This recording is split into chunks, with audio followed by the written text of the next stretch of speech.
Jersey's own Zach Gelb. Or maybe it's Pennsylvania. Anyhow, it's one of the two, I'm pretty sure. The Zach Gelb Show continues on Fox Sports 920 The Jersey.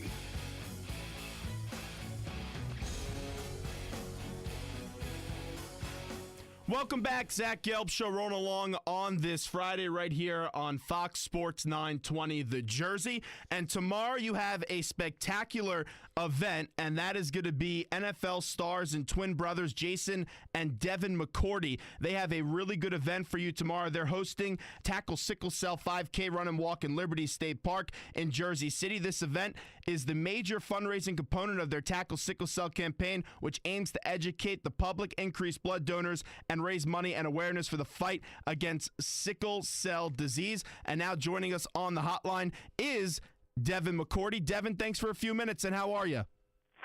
I'm good, man. How you doing? Well, I'm doing great, and it's always awesome to have you on the show to talk about Tackle Sickle Cells. And I just got told, actually, and this is a big event that you guys do each and every year. 2 years ago, you won. As you and your brothers, you have separate fundraising team, and Jason had to dress up as Pat the Patriot mascot. And then last year, you were a little bit weak, and you lost the fundraising effort, and you had a billboard having to announce the feat. So are you going to win this year, Dev?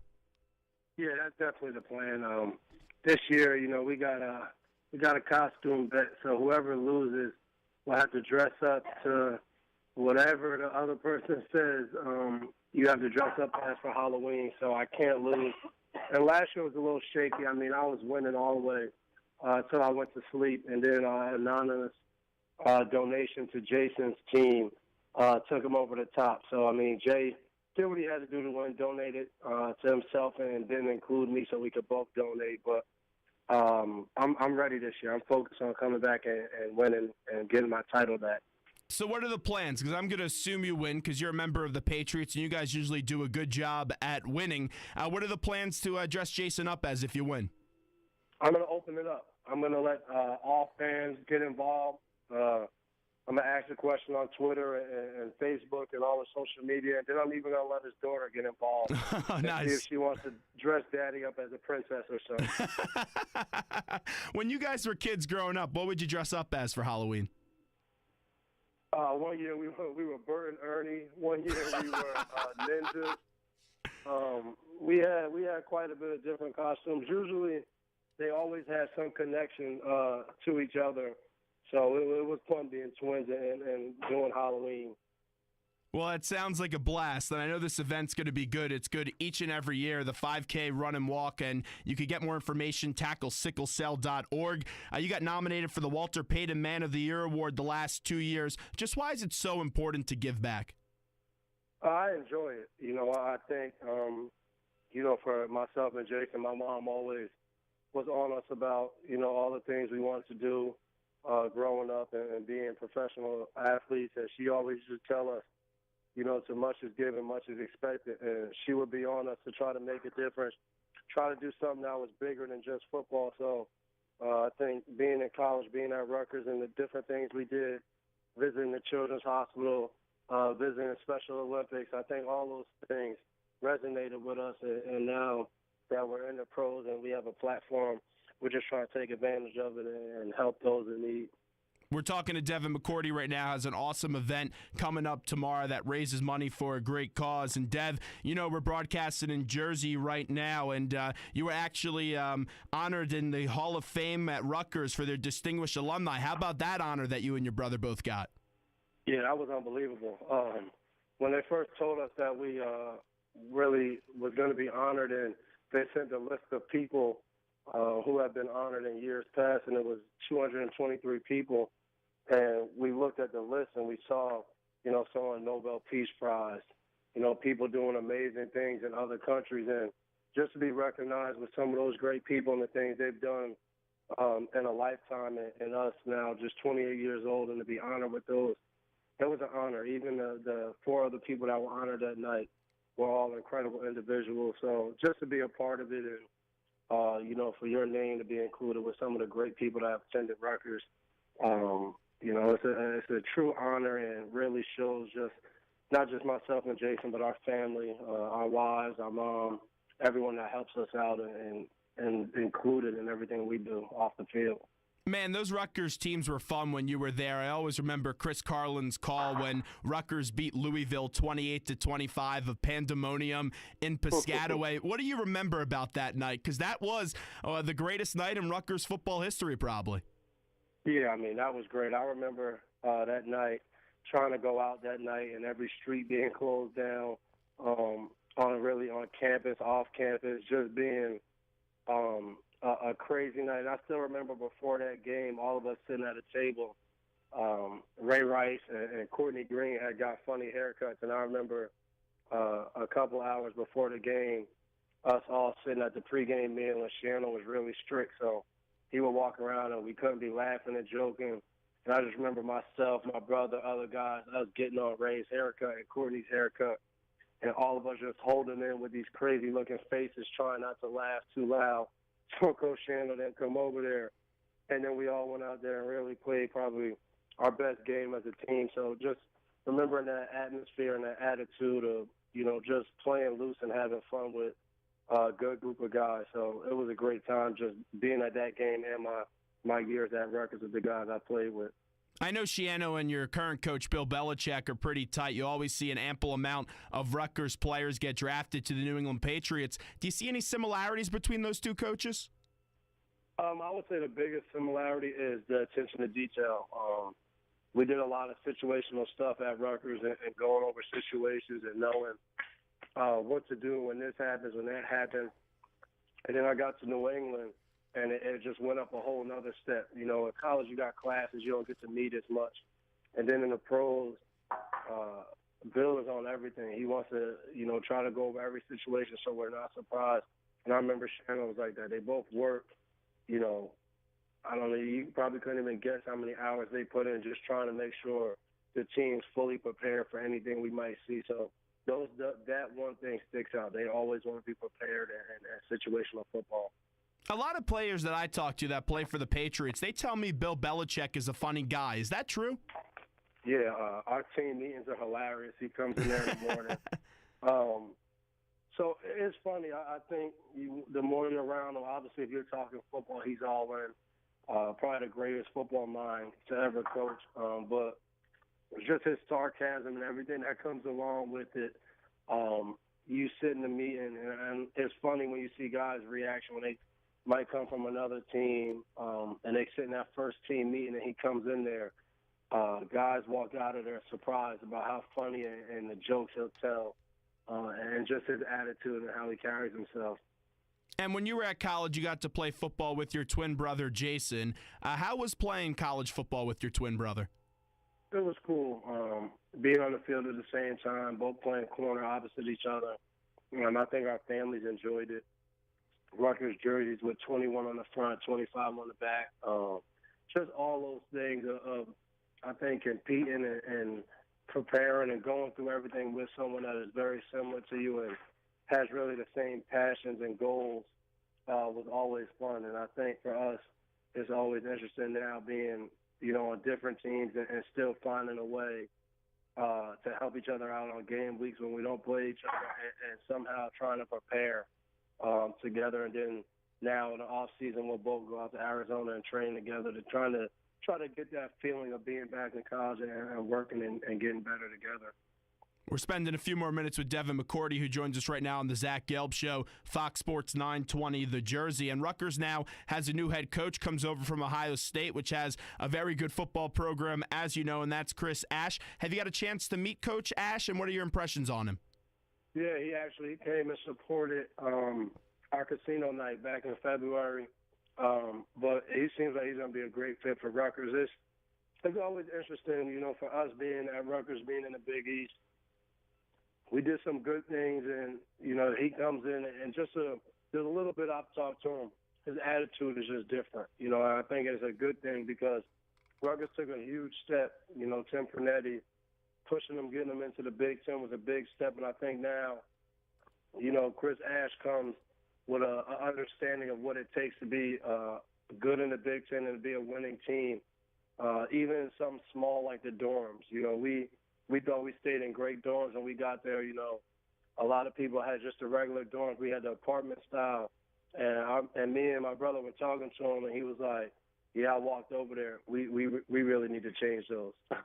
And it wasn't a diss to Rutgers. It was just he was like, kids will come in here and visit, and then they'll go to other Big Ten schools, and they might pick another school just because of where they're staying at their freshman year, because of the dorms. And I think it's good to have a guy like that who understands what it takes to win football-wise, X's and O's, but also in recruiting off the field.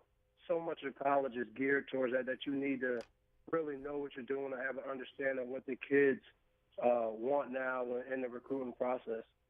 And really, it's a tough decision for kids to make because they have so many schools recruiting at them, so many coaches telling them different things, making promises. But as someone that's an advocate for Rutgers University, if there's a kid out there that's in high school trying to decide where he's going to play college football, why should someone go attend Rutgers University? I think it's still the same. I think, the key is trying to keep the kids in Jersey to play for your state school and go and do great things. They still haven't done so much at Rutgers. When I went there, it was an opportunity to be the first, and we got to be the first at some things. And, now with Deron and Logan on my team, they were the first really to, they want to share the Big East title. I think kids now, you go to a lot of different schools and be a part of the tradition that they've already carved out. But I think you look at Rutgers in the Big Ten now, every time they do something in the Big Ten, it'll be the first time. And I think kids now can go there and try to compete and win the first ever Big Ten championship. And to know that, if you do win that Big Ten championship for Rutgers, you'll win the biggest game, the biggest championship that the school has ever seen, all the way back to when Rutgers beat Princeton in the first college game, which was huge. But, I think the Big Ten championship will, overlook that. So I think that's the key. And I think going and playing for a head coach that's won a national championship and understands what it takes to be a national champion, and also understands what it takes for you to make it on that next level is every kid's goal coming out of high school. So Rutgers really gives you every opportunity I think that every other school can give you in the country. I follow you guys on Twitter at McCourty Twins, and I saw that you tweeted out a few nights ago you were trying to figure out what radio station the NBA Finals were on in this area, and you ended up finding it. But I got to ask you, I'm sure you watched the game last night. How about LeBron James' performance? I know, and I'm a Kevin Durant guy, so I feel like if you're a Durant guy, you can't be a LeBron guy. But the show he's putting on, back-to-back 41-point games, leading really every major stat in the finals, is remarkable. His just drive and how he can dominate a game is, for my era, you really haven't seen it. I think between him and Kobe Bryant, obviously I caught the tail when I was young from Michael Jordan, but him and Kobe Bryant, from my era, just the dominance that they perform. And I think the greatest thing about this we get to see a great Game 7. But it's going to be tough between Game 7 and then that Game of Thrones once that comes on. But I have to figure it all out. So you're a big Game of Thrones fan. I haven't watched that show. Why is it so good? I think it's just, no character is safe. You don't really know which way it'll go. And then it also has a competitive gruesomeness of a great show. So, we have some great talks about it in the locker room after Sunday night. So, it'll be tough now that, we're done until training camp. We'll have to be on a bunch of group chats talking about Game of Thrones. All right, that's some good stuff as we're talking to Devin McCourty. Dev, and you know this, looking at LeBron James and then, of course, playing with the guy Tom Brady, the preeminent players in their respective sports, their competitive nature and their drive is just something that's tough to describe. But can you describe that for me, Tom Brady's competitive drive? Because I've been watching him for a long time. He's my favorite quarterback, and it never gets old for him. Each year it's a new challenge, and I remember I was talking to Ted Johnson at the Super Bowl this year, and Tom's still annoyed about getting picked in the 6th round. So tell me a little bit about Brady's competitive nature. I think it's just something he was born with. OTAs, minicamp, he's at it. He's full go. He's talking trash in the locker room on the way out to practice. We're talking trash to each other as we were out one time. Like, I think maybe the second OTA practice, and McDaniels came up to me and was like, can we not have our starting safety and starting quarterback talking trash to each other across the field? And, for Tom, he's 10 years older than me, and he's still going at it as hard as he can. I just think it's his drive to be the greatest and to win. As much as I've talked to him, it's all about winning. You know, he cares so much about the team getting better and winning games. It's been really, for me, it's been an honor to be a captain with him and hear his outlook and what he thinks as far as leadership, and then to see him be a leader. I've learned so much from him, even though I play defense, he plays offense. I guess we lost Devin there. I don't know what just happened, but I guess we lost Devin there. Hold on. What we'll do right now is we'll take a quick break, and we'll be right back. You're listening to the Zach Gelb Show. Let's take a quick break, and let's try to get back with Devin McCourty, who will join us in a moment. We're back here. We're going to try to reconnect with Devin McCourty. Dev, can you hear us? Yeah, I'm back. Perfect. So right where we cut you off, you were talking some smack with Tom Brady, right? Yeah, and he's like that every day. I mean, talking trash to the DBs, our defensive coaches. So I think he just has a unmatched drive to win, and he knows it starts, you know, all the way back in April when we come. You know, the guy doesn't miss a day all season ever since I've been there. So he's always there. You can always count on him, and I think for me it's just been great to be able to be a captain with him and learn from him. You know, and I just try to pass everything he's taught me down to the younger guys. And it's awesome. And now Tom Brady, his status for this year is up in the air. Right now, he'd have to sit out the first 4 games. And a few weeks ago, you said that is absolutely ridiculous. And I agree with you. I don't think he should be suspended for 4 games. And I think it's a bunch of hogwash coming from the commissioner. As a player, do you trust the commissioner of the National Football League? I don't think it matters, you know what I mean, for us, if we trust him or not. I think as players, we play a game that, you know, we played our whole life because we love it. And once you get to the NFL, you just have to understand the business part of it. Obviously, there's a ton of rules and ton of things that we don't think as players is right. You know, I was able to go down to the NFLPA meetings this offseason, and we talk about a lot of them. But, you know, you can't change everything. But I think we have a good union, and we have players that actually care about the future for players and try to work on that and improving it every day. But we always understand, you know, the commissioner and the different things. NFL don't always have our best interest. So we have to, I think, do what we need to do as players always and try to protect the players now, past, and in the future. Does Tom at all talk to you guys about what's going on and what he's dealing with when you guys are in the locker room? No. Last year, you know, we once the suspension came down, as players, we just thought he was suspended, and I think he did a great job of keeping the same attitude throughout the whole process. And you know, once we found out he was in, and everyone, we just kept going. And I think it's the same way. No one's overreacting. You know, our guy's gone for a game. We know it's a process. We know he's doing everything he can to try to get this stuff out of the way and be back on the field with us. And I think everyone's just doing their part because we know at some point it'll all fall together. We got to be ready to play football. Before we let you run, last year you were a free agent. You elected to sign back with the New England Patriots, but I know talking to you that you really considered the Eagles and also the Giants. So we're on here in New Jersey. So what stood out to you about the Eagles and the Giants when you were making that decision to ultimately return to New England? Really, I mean, the top thing was the proximity of being home. Obviously, the Giants now, in the offseason, I live in Jersey. The facility's 20 minutes from my house. Both great organizations. So I think it was just a process of going through free agency and seeing what else was out there. I think as a player, like I was saying before, you got to do what's best for yourself as a player and players to come. So I think, you know, if you're able to make it to free agency, you need to test it out. You need to see what else is out there and then make a decision that's best for yourself and your family. And, you know, I thought the process went well for me, and I was happy I was able to return to New England. Once again, you could visit TackleSickleCell.org for more information about the event or follow them on Twitter at TackleSC and also use the hashtag TackleSC. Devin McCourty, before we let you run, anything else you want to add about the great event tomorrow? No, just come out if you're looking for a good time and support a ton of families that have children that, because of sickle cell, miss a week, maybe sometimes 2-3 weeks of school.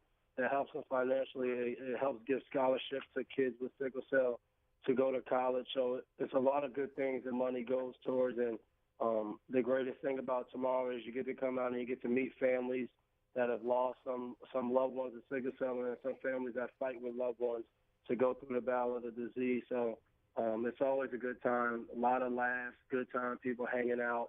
We'll have good food there, music and everything. So if you're looking for a good time to support a great cause, Jersey City, Liberty State Park, Saturday. Come out and enjoy it with myself and my brother. We hope you beat your brother, but it's definitely a good cause either way, no matter what the outcome is. Devin McCourty, thanks so much for the time and great work as always, my friend. Oh, no, thank you for having me on. Appreciate it. Thanks so much. There's Devin McCourty from the New England Patriots joining us right now. Went to Rutgers, like we did mention. This is the Zach Gelb Show, Fox Sports 920, the Jersey.